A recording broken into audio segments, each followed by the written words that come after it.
I never used to mind overnight shifts at the self-storage facility. In fact, I volunteered for them. The place was always empty after midnight, and the silence felt like a break from the world. The air inside the small office was stale, smelling faintly of old concrete and cleaning chemicals, but I'd grown used to it. I even liked the hum of the security monitors and the click of the heater cycling on and off. But last Tuesday, 15 minutes into my shift, I got the feeling I'd made a mistake I couldn't undo. It started with the buzzer. I was halfway through a stale vending machine sandwich when the metal door to Unit 119 pinged open on the security feed, all by itself. At first I thought it was a glitch. Sometimes the sensors lagged or picked up false readings, but I stared a moment too long at the monitor and saw the door had shifted, maybe an inch or two, just enough that the overhead light inside flickered on. Nobody was supposed to be in that row tonight. I double-checked my logbook. Nothing scheduled. No after-hours appointments. Still, I told myself it was probably the wind or a faulty latch. The building creaks all the time, but I hadn't felt any breeze earlier when I brought in my backpack, and the hallway with 119 is deep inside. No windows, no outside doors. I got up, bones stiff, and told myself to handle it by the book. Grabbed the heavy flashlight, keys clipped to my belt, and radio in my back pocket. The hallway lights buzzed as I walked down the linoleum, each footstep sounding too loud. The further I went, the more the air changed, a sharp tang, like metal or old pennies, but underneath it, something musty, damp. I tried to pin it on the pipes. Old places like this always smell weird at night, right? When I turned the corner, I stopped. The row of doors stood in a perfect line, all locked tight, except for 119. That one hung open just a crack. The light above it stuttered and clicked. My hand shook a little as I nudged the door wider with the end of the flashlight. Inside it was empty, at least empty as far as I could tell. A concrete box, nothing but dust and the faded outline of items long since moved out. I shone my light around. No footprints in the dust. The air felt wrong, colder than before. I gave the door a tug to close it, but it resisted, sticking on something I couldn't see. That was the first time I really noticed how quiet it was.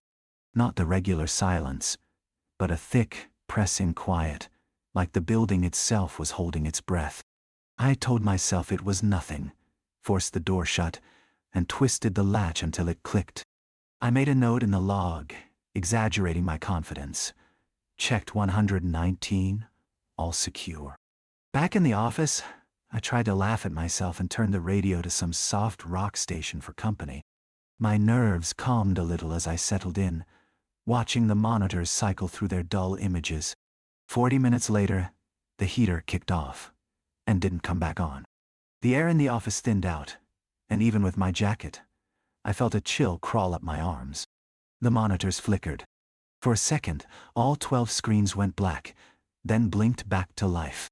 On camera 3, the hallway near 119, I thought I saw movement. Just a blur. Something pale, sliding out of frame. I leaned closer, rewinding the feed, squinting. There was nothing on the second look, just the empty, humming hallways. That should have been the end of it. I tried to lose myself in a podcast, but every few minutes, something set my teeth. On edge, a faint tap-tap, like fingers drumming on metal, echoing down the pipes. Once, I caught my own reflection in the office window, and nearly jumped out of my chair. The glass warped my face, making my eyes look too wide, my mouth a little too thin. I tried not to glance at it again. Then, a noise cut through my headphones. A slow, dragging scrape.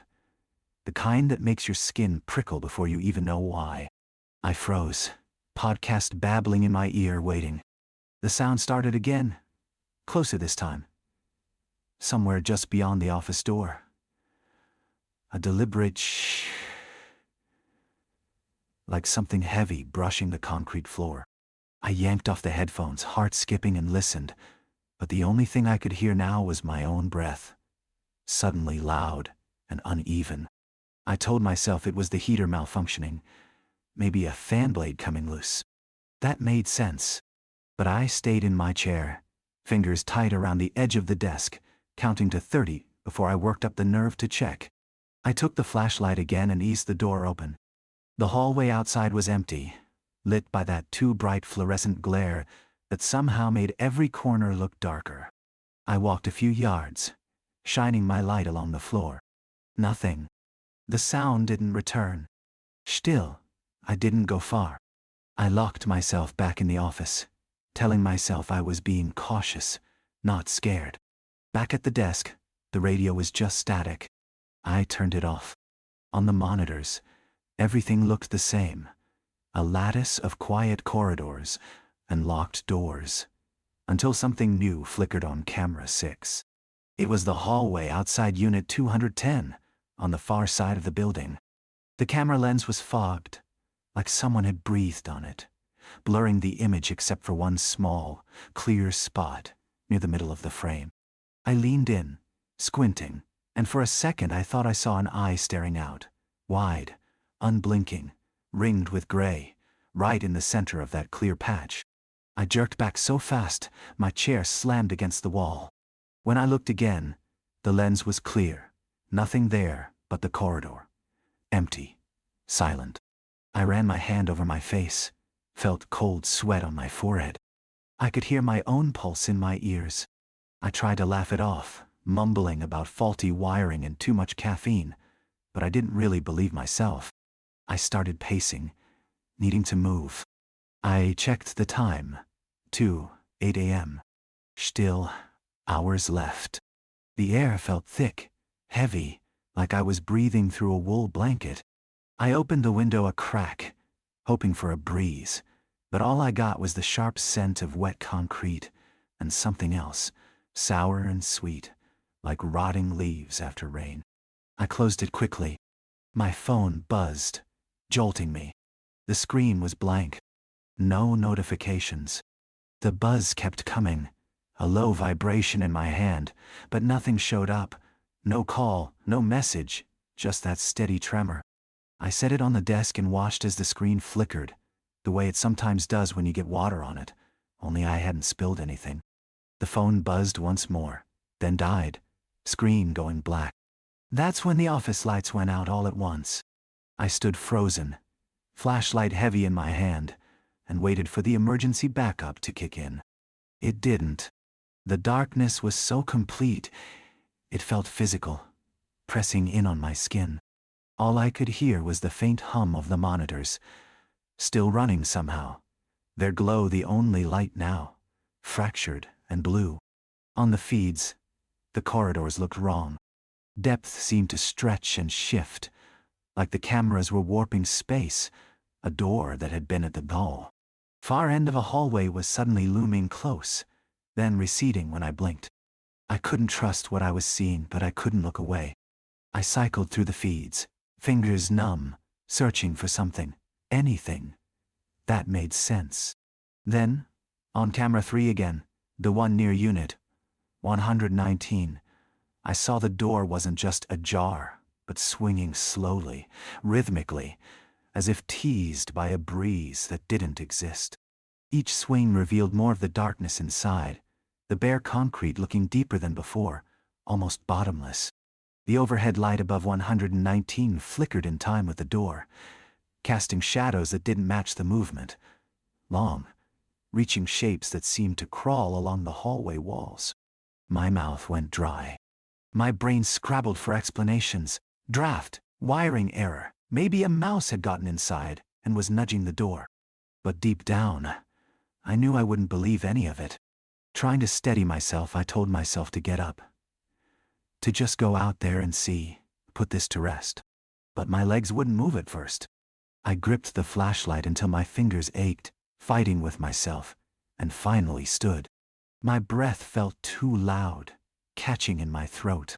I kept glancing at the monitors, half hoping the door would stop moving, half terrified it would. I stepped into the hallway again. It was colder now, breath clouding in front of my face. The silence had a texture, fuzzy and oppressive, broken by the tiniest creak of my shoes on the floor. As I walked, the lights overhead clicked off, one by one, behind me, each step forward plunging the last few feet into darkness.